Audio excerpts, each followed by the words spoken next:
Hey guys, how's it going? Welcome back. How tight do you think Apple's security is getting now with 14.11? Don't you wish you knew? Okay, well, you're going to find out. All right, so I use an external drive. This is my base model Mac Mini we're experimenting with because it doesn't matter what I do to this thing. So my Macintosh HD, the pretty little Apple icon, that's my boot drive, which is an external 1 terabyte. And yeah, because the internal 256 kind of sucks. I really don't have much space left on it. However, it is up and mounted here because I've chosen to allow the viewing to take place, which you can go to Finder Settings, just click off the hard disk and it vanishes, which means the computer can't actually see this thing, right? At least not on Blackmagic Disk Speed Test, right? But it also can't see it even if you show it on Blackmagic Speed Test. It just doesn't exist. So what about disk utility, right? Well, disk utility shows, yep, we got a 250 gig drive here. Ooh, and it's internal. And yeah, containers. My external is right here. That's my boot drive. So what about reformatting this? Could we just go ahead and wipe this thing, I wonder, without any issue? Because we do kind of have it online. Now, remember I said you can't view this thing on Blackmagic Disk Speed Test. So if we go to select target, yeah, it's not in the list under locations. The only one there is actually my external drive, which is my boot drive, right?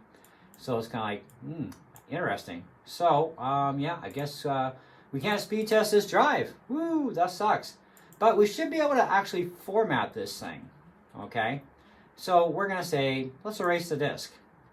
Untitled, sure. We'll just call it Mac 256, okay? APF, sounds good to you? Let's erase it. To erase or delete the volumes, you will need to fully erase this Mac. This will delete all media, data, and settings on all volumes on this Mac. Internet connection will be required to reactivate this Mac and reinstall the Mac OS. I don't want to erase my entire Mac, and it is literally going to go after both drives, right? And it's like, thank you, Apple. Congratulations. Okay, is there a way we can get around this, though? I wonder. Okay, well, let's see if we can, because I don't want to erase my drive that I just finished loading up with a pile of software, right? So, okay, I'm going to quit. Now, what we got to do is we got to actually shut down the Mac. That's kind of like first thing we got to do. So then I got to thinking to myself, well, we got to shut down the Mac. I don't want to erase my external drive, which is currently the one that's signed in, right? Because when you do an external drive setup, it automatically signs you out of that other drive, but you're still there, right? Because of security garbage. So, but you're kind of there and you're not there. So we're going to just unplug the Oracle drive. Okay, so this is my 1 terabyte, which is my boot drive. Okay, now we're going to have to press and hold the power button because we got to get into the options menu. Okay. And you cannot let go of this button until that screen comes up with the options menu. So this may or may not freak you out. Now, I don't mind Apple security. I mean, they really are there for us, which is great, because in the PC world, there is no security whatsoever. But yeah, should have come up by now, but it hasn't. Give it a couple more seconds to think about it.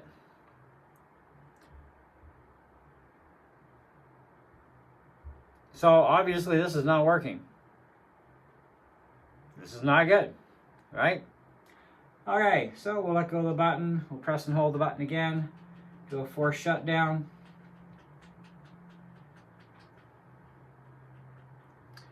So now we're just going to start up the Mac as normal.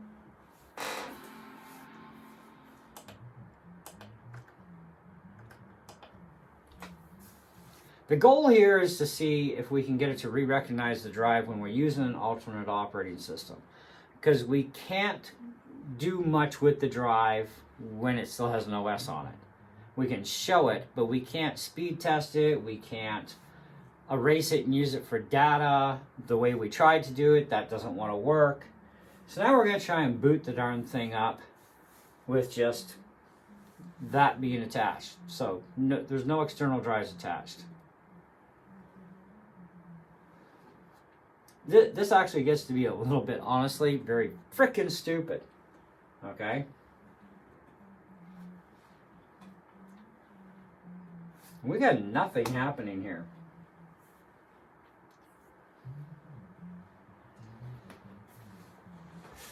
It should have come up because it's got an internal OS on that drive. Okay, so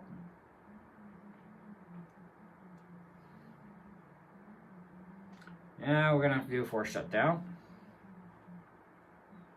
Wait till you see what happens next. If it repeats itself, it'll be interesting. Okay, so now we're gonna have to plug the Oracle back in.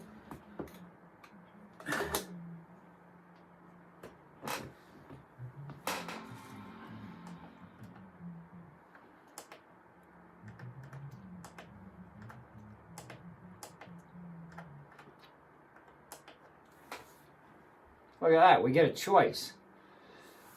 So, at this point, I can start up with the Mac HD. So if I hit continue, this is the internal.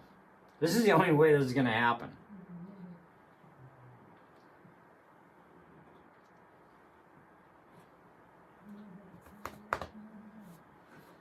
And we lost our video signal. Ah, look at that. Okay, just gotta take my keyboard away.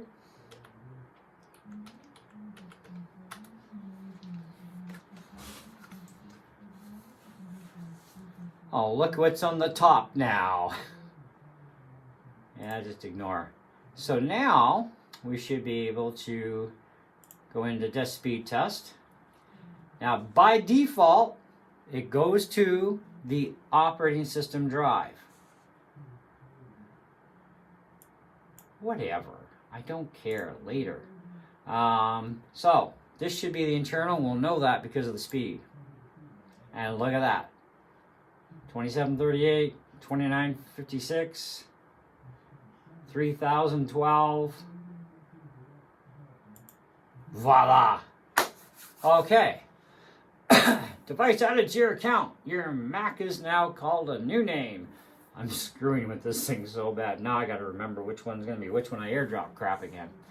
Okay, so that's there. Now if we go into select target drive, guess what? The only thing coming up is the live drive. We can't do nothing now with that other external until we reformat it. And it's like, but this is stupidness, right?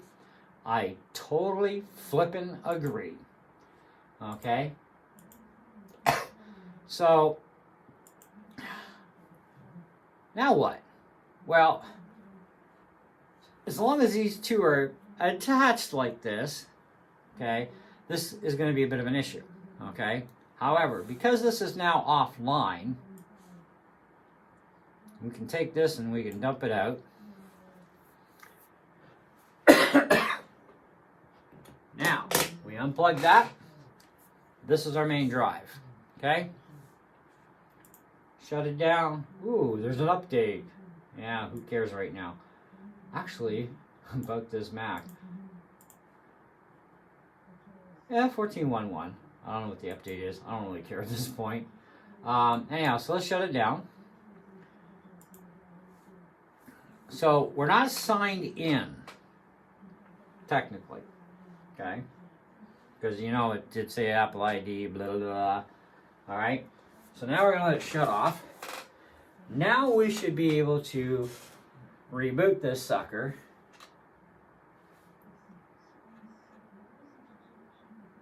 Come on. Go night-night. Come on. Let's go, little Mackie. There we go. Push and hold. Now we should be able to get back into our normal stuff. You do not let go of this button. Remember that.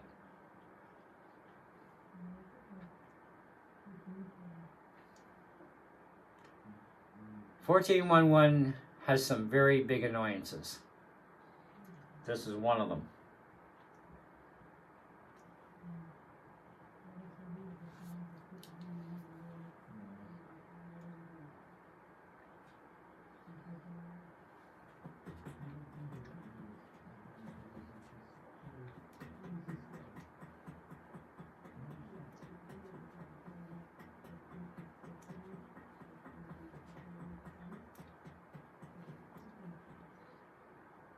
Guess what's not gonna happen?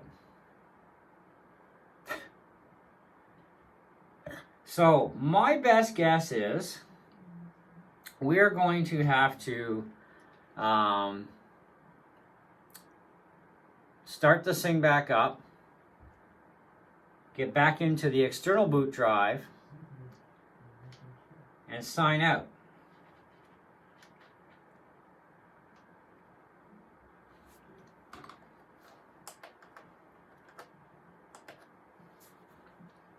And then we're going to have to probably remove it from the account too. Then go back into this one and boot from this one. And then when we want to redo it, we're probably going to have to sign out of that one too. Okay, so we can't get back in that way. So let's see what happens when we just do, because I want to start up from the other one, right? Push and hold.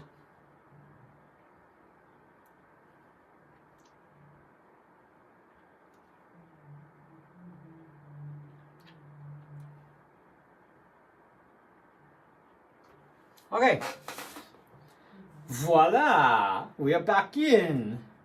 But in order to wipe out one drive, we have to sacrifice both because each one has an OS on it, okay? That is like so disturbing. And we can't really get back into doing just this all by itself and removing this one right off the system unless we sign out of stuff first. And it's like, this is so idiotic. Okay, so let's start up with this sucker. See what happens.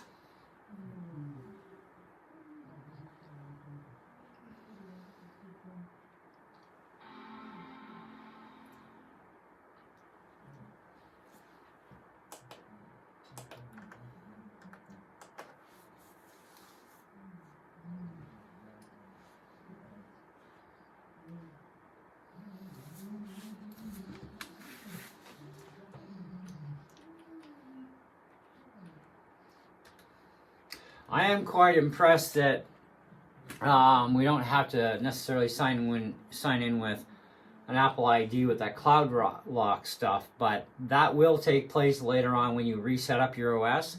You'll have to re-sign back in. Okay, that's a bit of a pain in the buns. But I do want to check on something, and that's to make sure I'm signed in. So sorry, guys.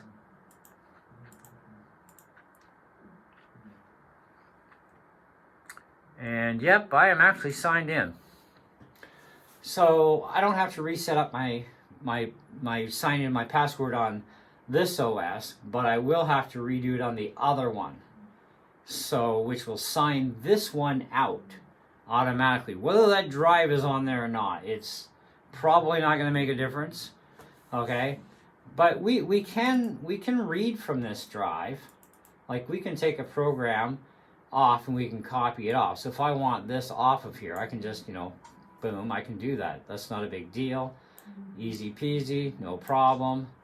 And if I want to put something on there, I'm in the applications folder. Because there's a plus sign, I can actually put that in my applications folder, even though it's actually not an application, but, well, it's a DMG right now. But we don't want that, we don't care, so we'll just ditch it in there. But if you go into like your user folder and whatnot, you can put stuff in and out of there. It's not a big deal. You can copy to the drive and whatnot, but to completely wipe this drive is going to create nothing but a nightmare experience, because it does say it will go after all volumes that are attached to the computer. And it's like, yeah, but I don't want all volumes gone. But now to get things back to where they were, I'm going to have to completely sign in all over again with the external off before I can even think about doing a full system reload or even formatting the drive. But I still cannot format the drive unless I'm willing to sacrifice the information on both drives. So it's like, this is so dumb. Okay, so 14.1.1's got a new nightmare to deal with. Thank you so much for watching. If anybody's got some ideas, let me know in the comments below. But it's not that I really care about going back to the internal. It's only a wussy little 256. I'm happy with my 1 terabyte. I'm extremely happy to say, okay, just hide the disk because it's useless anyways. But what I'm not happy with is that no matter which routine we try and go through here, some things are going to work out and some just are not without having to redo both drives. It's going to lunch them both, which we may be able to get around if we do the sign-in to the 256. But we got to take the other one out of sign-in first because it's still signed in and they know it. So it's kind of like, great. But yeah, it does add for some problems, but it does add for some pretty super tight security. You got to admit, Apple's getting pretty hardcore here. And I'm sure we have not seen the last of the nightmares on this sort of thing. I have a very unique feeling that our next major macOS overhaul is going to have even more things that are going to be tighter and tighter and tighter on security. It's kind of like we won't be able to sneeze without something going funky.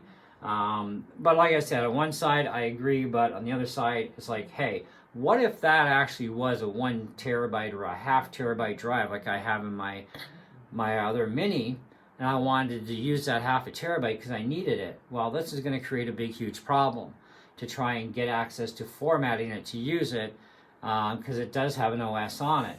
And I don't know if you've caught me from a couple of my other videos where I talked about this, but this drive literally only has installed the main stuff that comes down with a full OS install, like not when it's a brand new computer.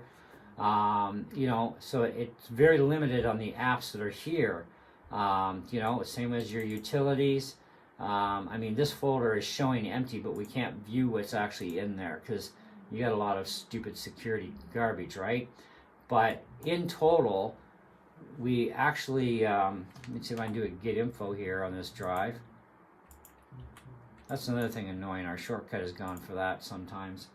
So we've got 137 gigs available out of 256.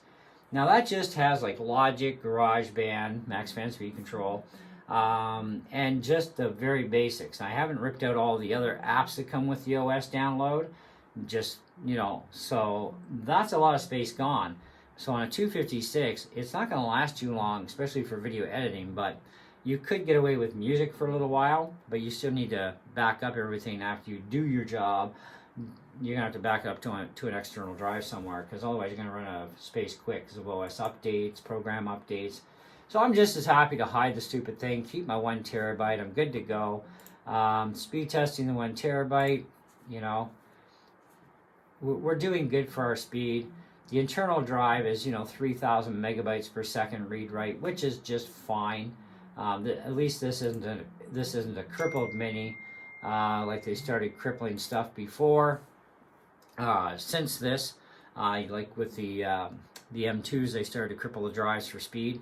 This is not crippled. So like even your M1 Air, your minis, and the M1s, your iMac M1s, this drives all run the same speeds. They're really super fast.